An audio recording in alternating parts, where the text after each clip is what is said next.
Hey everybody, it's Bill Cecil again with the tip of the day. Hey, today I want to talk about location, location, location. You hear about this in real estate and business, how important it is. It's also important in schools for the leaders of the teams to be in the right location at the right time to get the most out of their teams.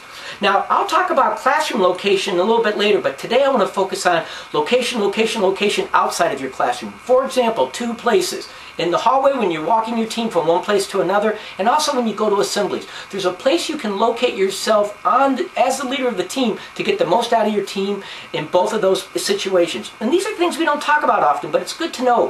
For example, let's start with the hallway.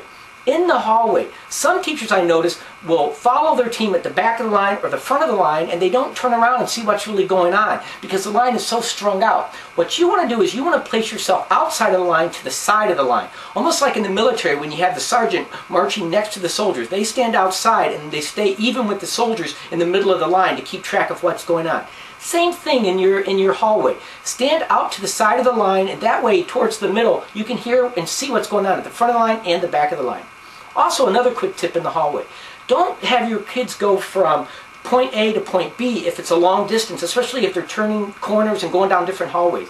Have them stop whenever there's about to be a turn in the hallway, or if it's a long hallway, have them stop at certain points so you can have the lines stay close together, stay caught up. It doesn't get strung out. Sometimes lines get strung out and it's hard to stay on top of what's going on.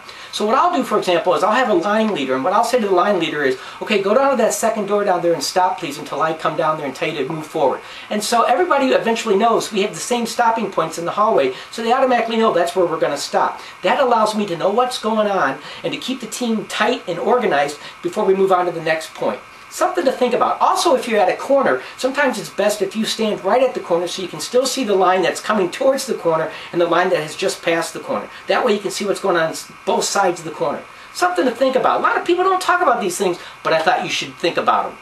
Let's talk about assemblies. Many times teachers come into an assembly and they have their kids, if it's in the bleachers or if it's sitting on the floor, if it's sitting in seats, they just have them go down a long row and take a seat.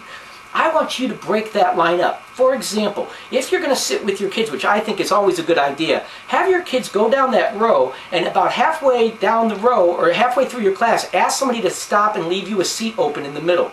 And then what you do is you go in and you take that seat in the middle of the row. That way you have kids on both sides of you, and you don't have one long row where you can't get to that kid way at the other end. The kids that usually want to cause mischief are the ones that are the furthest away from you. At least this gets you closer to the kids on both sides of you.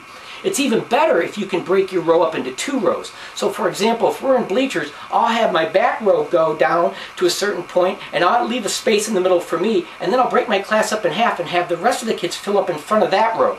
That way when I sit in the back row with the kids, I can have kids in front of me on both sides, kids in back, on the same row with me on both sides, and it's easier to keep track and manage those kids during the assembly, and they know that I'm close. That's really helpful. Also, it's also a great idea to put the kids right next to you or in front of you if you're going to sit in two rows that you think need to be next to you. And if they say, why are you sitting next to me? You say, because I want to sit by you. Isn't that a compliment? Of course they'll know why you're sitting next to them, but at least they know that you're aware and you have them close, and that's what you want. So think about location, location, location. It's important. It can make a difference in the hallway and in assemblies, which is where I tell my kids that's where we get to find as a team. When we go out in the hallway, when we go to assemblies, that's where people in the building get to see us as a team. It's sort of like our mini game day. It's a chance for us to perform up to a certain level, and it's important that I'm in the right location to have my team perform at their best. So keep that in mind. Hey, remember, best year ever. You have the power to make it happen.